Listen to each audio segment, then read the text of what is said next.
2025 में अमेरिका भारत के रिश्ते एक नाजुक मोड़ पर पहुंच गए। दोनों देशों के बीच दशकों से चली आ रही रणनीतिक साझेदारी अब एक नई चुनौती का सामना कर रही है, जिसमें आर्थिक और राजनीतिक तनाव खुलकर सामने आ रहे हैं।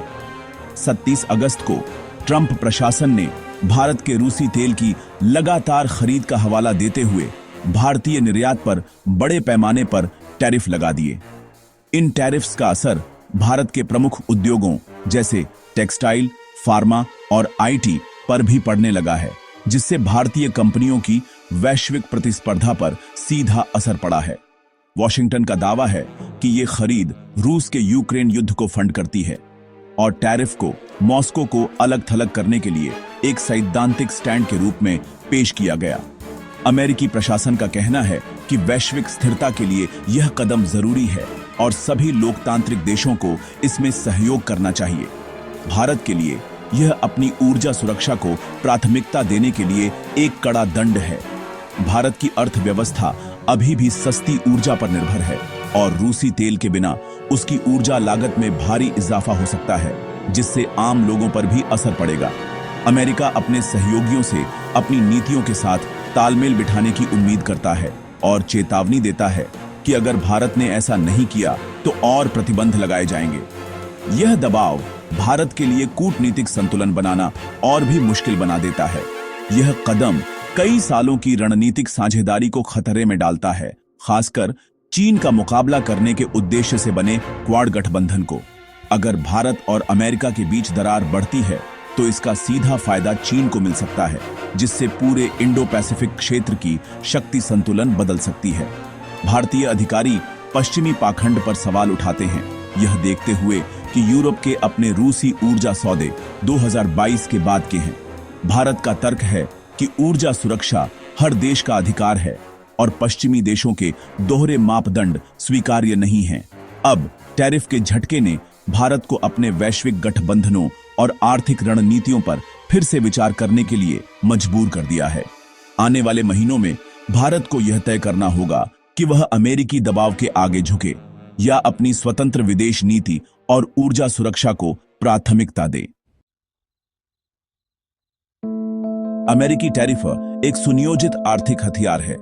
इनका इस्तेमाल अमेरिका अपने रणनीतिक हितों को साधने के लिए करता है, जिससे वह वैश्विक व्यापार पर अपनी पकड़ बनाए रख सके। 50% का टैरिफ, जिसमें ज्यादातर भारतीय निर्यात पर 25% का व्यापक जुर्माना और रूसी तेल आयात से सीधे जुड़ा एक और 25% शामिल है, भारतीय व्यवसायों को बुरी तरह प्रभावित करता है।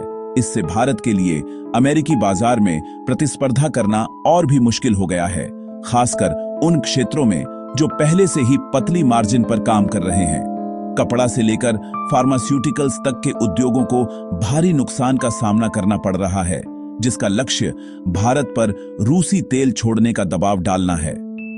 छोटे और मध्यम उद्यमों के लिए यह झटका और भी बड़ा है, क्योंकि वे लागत में अचानक हुई बढ़ोतरी को झेलने में असमर्थ हैं। लेकिन इसका कानूनी आधार कमजोर है।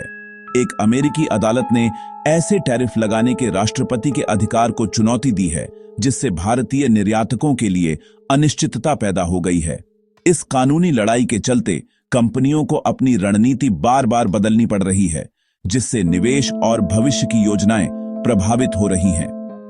व्हाइट हाउस यह जुआ खेल रहा है कि आर्थिक दर्द भारत को मजबूर कर देगा, लेकिन यह उल्टा पड़ सकता है, जिससे भारत नए बाजारों की तलाश करने और अन्य वैश्विक शक्तियों के साथ संबंध गहरे करने के लिए मजबूर हो सकता है, जिससे भू राजनीतिक परिदृश्य संभावित रूप से बदल सकता है। ऐसे में यह टैरिफ नीति अमेरिका के लिए भी जोखिम भरी साबित हो सकती है। टैरिफ का असर तत्काल और गंभीर है। भारतीय कंपनियों और निर्यातकों के लिए यह एक बड़ा झटका है, क्योंकि वे वैश्विक बाजार में अपनी प्रतिस्पर्धा खोते जा रहे हैं। भारत को इस साल निर्यात राजस्व में 37 अरब डॉलर तक का नुकसान हो सकता है। यह नुकसान देश की अर्थव्यवस्था के लिए एक बड़ा झटका है, जो पहले से ही वैश्विक मंदी और मांग में गिरावट से जूझ रही है। अमेरिका को होने वाले निर्यात में 40% की गिरावट आई है, जिससे भारतीय उत्पादों की मांग में भारी कमी आई है। कपड़ा और आभूषण जैसे श्रम गहन क्षेत्र सबसे ज्यादा प्रभावित हुए हैं, क्योंकि इन क्षेत्रों में निर्यात पर निर्भरता बहुत अधिक है। इससे लाखों नौकरियां खतरे में हैं और सामाजिक अशांति का जोखिम भी बढ़ गया है। कई परिवारों की आजीविका पर सीधा असर पड़ा है। यह नुकसान भारत द्वारा रियायती रूसी तेल पर सालाना बचाए गए 17 अरब डॉलर से कहीं ज्यादा है, यानी तेल पर की गई बचत भी इस घाटे की भरपाई नहीं कर पा रही।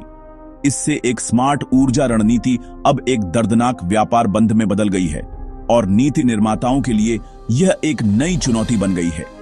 सरकार कर कटौती और निर्यातकों के लिए समर्थन के साथ इस झटके को कम करने के लिए संघर्ष कर रही है, लेकिन राहत योजनाओं का असर तुरंत नहीं दिख रहा। ये सभी उपाय लंबी अवधि के समाधान हैं और फिलहाल हालात में कोई त्वरित सुधार नहीं दिख रहा है। अल्पकालिक रूप से आर्थिक दर्द तीव्र है और छोटे व्यवसायों के लिए यह संकट और भी गहरा है। भारत को अब ऊर्जा सुरक्षा और निर्यात के अस्तित्व के बीच कठिन चुनाव का सामना करना पड़ रहा है और आने वाले समय में यह संतुलन बनाना और भी चुनौतीपूर्ण हो सकता है। इस उथल-पुथल के बीच भारतीय तेल रिफाइनर फल फूल रहे हैं। सस्ता रूसी कच्चा तेल खरीदकर रिलायंस इंडस्ट्रीज और नायरा एनर्जी जैसी कंपनियों ने लागत में कटौती की है और मुनाफा बढ़ाया है। प्रीमियम दरों पर परिष्कृत ईंधन का निर्यात कर रहे हैं। अकेले रिलायंस ने अरबों कमाए हैं, जबकि नायरा के गहरे रूसी संबंधों ने विंडफॉल और आपूर्ति जोखिम दोनों लाए हैं। सरकारी रिफाइनर भी लाभ उठा रहे हैं, जिससे घरेलू ईंधन की कीमतें स्थिर बनी हुई हैं। यह एक विरोधाभास पैदा करता है। जबकि निर्यातक अमेरिकी टैरिफ के तहत पीड़ित हैं, रिफाइनर उसी गतिशीलता से लाभ उठा रहे हैं जिसने संकट को ट्रिगर किया, जिससे भारत की अर्थव्यवस्था में जटिल विजेता और हारने वाले उजागर हुए। भारत का प्रतिरोध सरल अर्थशास्त्र में निहित है। रूसी तेल की छूट कभी-कभी वैश्विक बेंचमार्क से प्रति बैरल $7 कम भारत को अरबों की बचत करती है, जो 85% तेल आयात करने वाले देश के लिए महत्वपूर्ण है। ये बचत मुद्रास्फीति को नियंत्रित करने और ईंधन को सब्सिडी देने में मदद करती है। 2022 से भारत के आयात में रूसी तेल का हिस्सा 1% से बढ़कर 37% हो गया है। अमेरिकी दबाव ने भारत रूस संबंधों को और गहरा किया है। मॉस्को हर बार वॉशिंगटन के हस्तक्षेप पर सौदों को मीठा कर रहा है। भारत का कहना है कि वह अंतर्राष्ट्रीय कानून के दायरे में काम कर रहा है, विदेशी मांगों पर राष्ट्रीय हित को प्राथमिकता दे रहा है। जब तक छूट बनी रहती है, भारत इस आर्थिक जीवन रेखा को छोड़ने की संभावना नहीं रखता है। भारत की ऊर्जा रणनीति रूस से आगे जाती है। अत्यधिक निर्भरता के जोखिमों से अवगत नई दिल्ली अपने तेल स्रोतों में विविधता ला रही है। नाइजीरिया जैसे देशों के साथ नए सौदे कर रही है। यह उसके ऊर्जा पोर्टफोलियो को व्यापक बनाता है और ग्लोबल साउथ में राजनयिक संबंधों को मजबूत करता है। गैर रूसी, गैर अमेरिकी आपूर्तिकर्ताओं की तलाश करके भारत रणनीतिक स्वायत्तता के प्रति अपनी प्रतिबद्धता का संकेत देता है। लक्ष्य किसी भी महाशक्ति द्वारा कोने में धकेले बिना वैश्विक ऊर्जा राजनीति को नेविगेट करने के लिए कई विकल्प।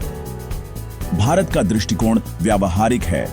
रूसी तेल से अल्पकालिक लाभ को विविध साझेदारियों के माध्यम से दीर्घकालिक सुरक्षा के साथ संतुलित करना। अमेरिकी टैरिफ ने भारत को अपनी विदेश नीति को फिर से कैलिब्रेट करने के लिए मजबूर किया है। हाल ही में शंघाई सहयोग संगठन शिखर सम्मेलन में प्रधानमंत्री मोदी चीन और रूस के नेताओं के साथ खड़े थे, जिन्होंने पश्चिम से स्वतंत्र एक नई आर्थिक व्यवस्था का आह्वान किया। अमेरिकी प्रतिबंधों और पश्चिमी दोहरे मानकों पर भारत की आलोचना ग्लोबल साउथ में गूंज रही है, जिससे उसका राजनयिक प्रभाव बढ़ रहा है। आर्थिक रूप से भारत ब्रिक्स के भीतर व्यापार को तेज कर रहा है और अमेरिकी डॉलर के विकल्पों की तलाश कर रहा है। टैरिफ रूस को अलग थलग करने और भारत को अनुशासित करने के लिए थे। इसके बजाय एक समानांतर आर्थिक प्रणाली को बढ़ावा दे सकते हैं, जो अमेरिकी प्रभुत्व को चुनौती देती है। अमेरिका भारत टकराव वैश्विक गठबंधनों को तोड़ रहा है। क्वाड पर दबाव है, जिससे चीन का मुकाबला करने के प्रयास कमजोर हो रहे हैं। इस बीच ब्रिक्स और एससीओ जैसे ब्लॉक गति प्राप्त कर रहे हैं, क्योंकि भारत पूरब की ओर बढ़ रहा है। पश्चिमी प्रतिबंधों ने टैंकरों के एक विशाल शैडो फ्लीट को भी जन्म दिया है, जो प्रतिबंधित तेल को स्थानांतरित कर रहे हैं, प्रतिबंधों की प्रभावशीलता को कम कर रहे हैं और एक काले बाजार को बढ़ावा दे रहे हैं। वैश्विक ऊर्जा बाजार फिर से मार्ग बदल रहा है, टूट नहीं रहा है। चीन जैसे देश अतिरिक्त रूसी तेल को अवशोषित करते हैं और नई साझेदारियां पश्चिमी दबाव को ऑफसेट करती हैं। टैरिफ युद्ध एक बहुध्रुवीय दुनिया का उदाहरण है, जहां एक शक्ति का आर्थिक दबाव दूसरी शक्ति के साथ गठबंधनों द्वारा आसानी से प्रतिसंतुलित होता है। जबकि भारतीय रिफाइनर सस्ते रूसी कच्चे तेल से लाभ कमाते हैं, शिपिंग लागत बढ़ गई है। युद्ध जोखिम प्रीमियम और संघर्ष क्षेत्रों में टैंकरों के लिए बीमा प्रति यात्रा $1 मिलियन तक बढ़ सकता है, जिससे कुछ बचत कम हो जाती है। शैडो फ्लीट को उच्च कानूनी और परिचालन जोखिमों का सामना करना पड़ता है, जिसमें बीमाकर्ता प्रतिबंध उल्लंघनों से सावधान रहते हैं। इन लागतों के बावजूद जब तक रूसी तेल काफी सस्ता रहता है, व्यापार जारी रहता है।